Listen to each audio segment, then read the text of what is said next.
here are the solutions to study guide number 1, which is chapters 1 through 3, problems number 20 to 26, which is what I'm hoping you can accomplish on your third and final day of exam 1. Problem number 20.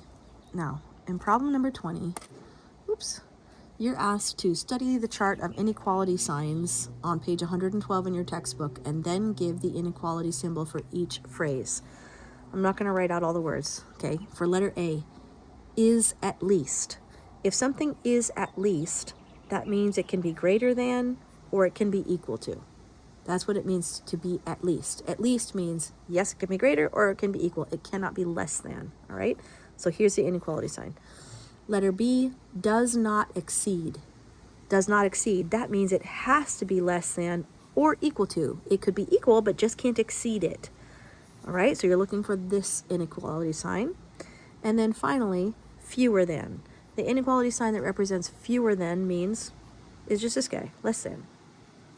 Fewer than means less than. That's this inequality sign. Okay, that's what you need to know to be able to solve problem 20 on your final. You need to understand those concepts. For number 21, 22, 23, and 24, we are graphing inequalities on a number line. The first one we have is -2 times x minus 3 is less than or equal to 5 minus x. To graph this on a number line, I need to get x by itself. All right, guys, I think we are understanding that by now. First things first, get rid of these parentheses by distributing the term outside the parentheses to each term inside the parentheses. -2 times x is -2x. -2 times -3 is positive x is less than or equal to 5 minus x. You want x's on one side of the inequality and whole numbers on the other side of the inequality. I want to save myself some trouble and keep the x's positive. So that means I'm going to make the decision to add 2x here and add it here. That moves it off of this side and brings it over here to this side. And I'm going to subtract the positive 5 from this side and move it over here. So that gets rid of it here, and I end up with 6 minus 5 is 1 is less than or equal to -x plus 2x is a single x. Because I did it that way, I don't have to deal with any negatives. All right, so that means when I put it on my number line here, and you've got a number line, I'm just going to put 0 right here on my number line. I want a dot at 1, and I want it to be solid because x can be equal to 1 or anything greater than 1. So my line goes like this. All right, that's what your graph looks like for number 21.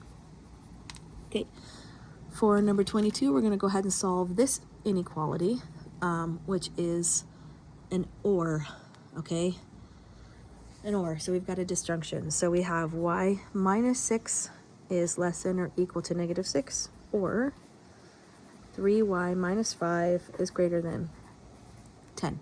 First things first, solve the inequalities, get y by itself. To do that for the first one, I'm going to add 6 to each side. That moves it here, and I end up with y is less than or equal to 0. And the second inequality, again, trying to get y by itself, so I'm going to move the -5 first by adding it. And I've got to do the opposite, and that means I have to add it over here. And I end up with 3y is greater than 15. I don't have to switch this symbol, okay, here, because I'm just adding and subtracting. When we have to multiply or divide, we got to think about that, but we're not doing that yet. In order to get y by itself here, it's multiplied by a positive 3. So I divide by a positive 3, and I end up with y is greater than 5. So I didn't have to flip it here because I divided by a positive number. So my inequality symbol stays facing the same direction. So I need to graph this or this on a single number line. I do that. Here's 0. Okay. I know I want to point at 0. So I know that my y values are going to be, it's going to be a solid point because it can equal, y can equal 0, or it can be anything less than 0. Right? So I know that y is going to include these values going this way, or y can be anything greater than 5. So this guy, it can be any values 0 or less than 0, or any numbers that are greater than 5. So I want to point at 5, but I want it to be open, because y has to be greater than 5. It can't include 5, but it can include everything else. This is what my inequality graph looks like, okay, for that disjunction. My conjunction is going to look different, okay? This was an or, so it can be any of these values or any of these values. However, for number 23, where I have x is greater than -3 and x is less than or equal to 1, my number line is going to look a little different. Now, I don't have to solve anything here, which is nice. You might have to on your final. I don't remember. But I know you have, for number 23, you have a conjunction to graph. So that's why I gave you this problem. So I know I'm going to want a point at 1. And I know I'm going to want a point at -3. All right. This point is going to be a solid point because x is going to be all values that are equal to or less than 1. So it's going to include values that go this way. And any values where x is greater than 3. So I put a point right here that's open because it doesn't include -3. And x is all the values greater than -3. Here is my graph, guys. This is what represents all of the values that are greater than -3 and less than or equal to 1. Any values within this range right here. So that's what my inequality looks like.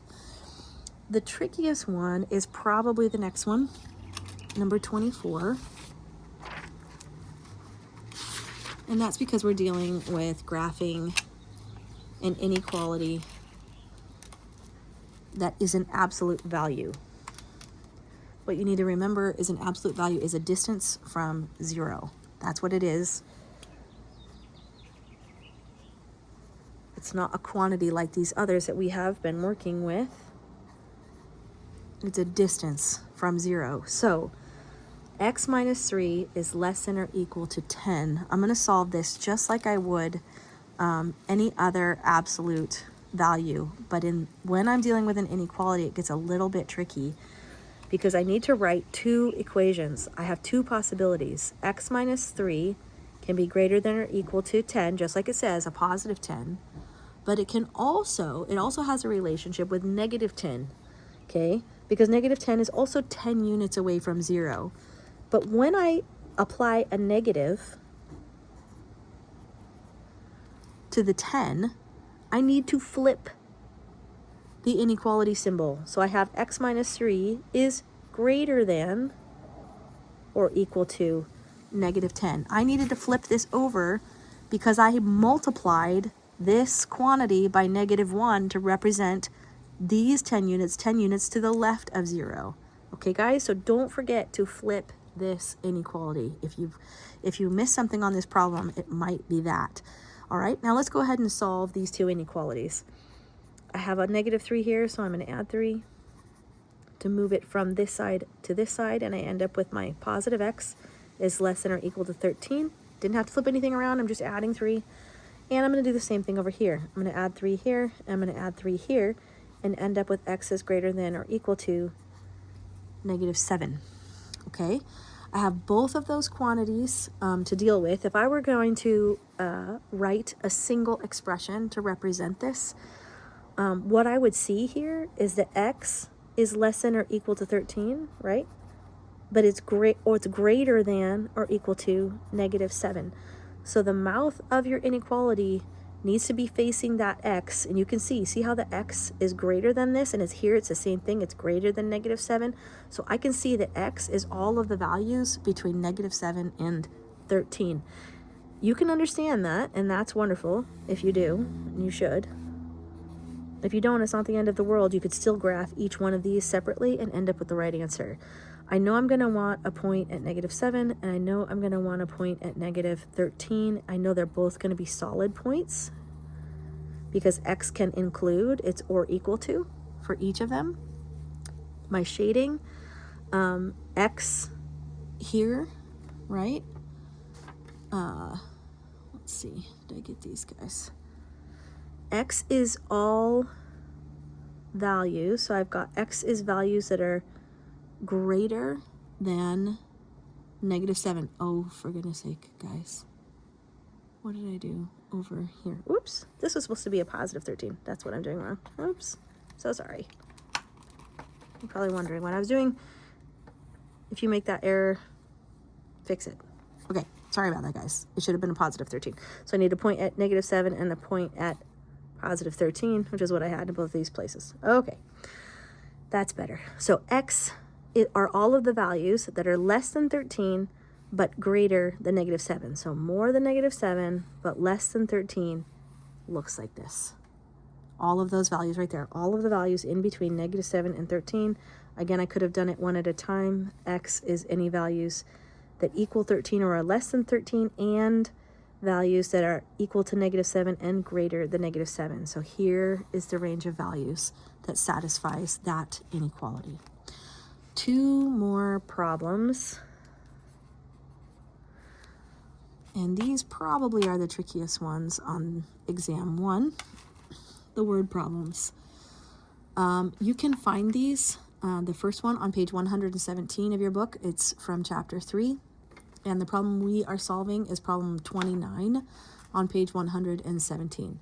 An elevator is rated with a maximum weight capacity of 750 pounds. If there is already a passenger weighing 200 pounds on the elevator, how many teenagers with an average weight of 150 pounds can safely ride with him on the elevator? So here's what we got, guys. We've got a passenger who's 200 pounds already on the elevator. And we want to know, what can we add to that? If each teenager weighs 150 pounds, then it's 150 pounds times however many teenagers.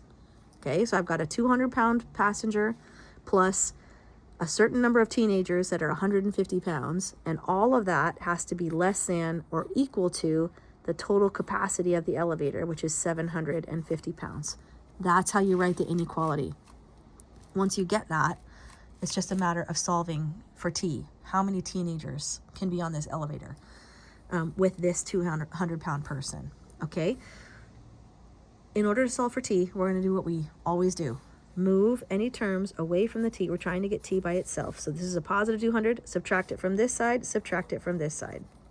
That moves it from here, and I end up with 150t has to be less than or equal to 550.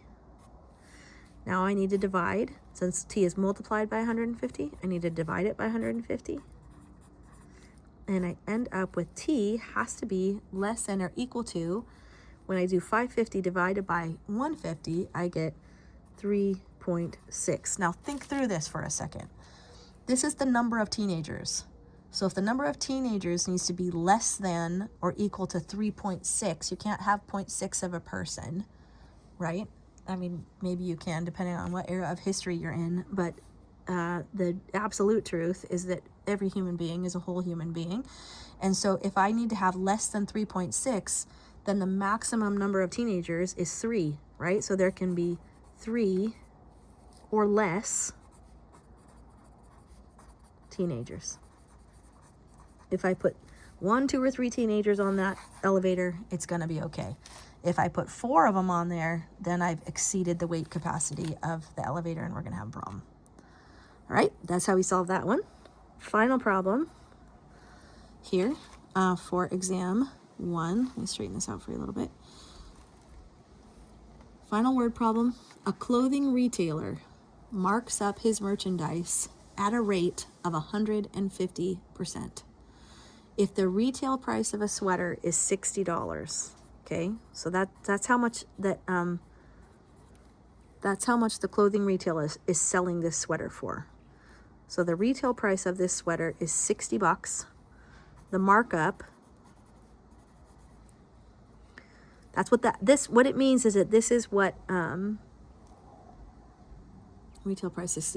This is the price that you're paying, okay? This is the customer price. But the retailer, okay, the person who's selling it, marked this up,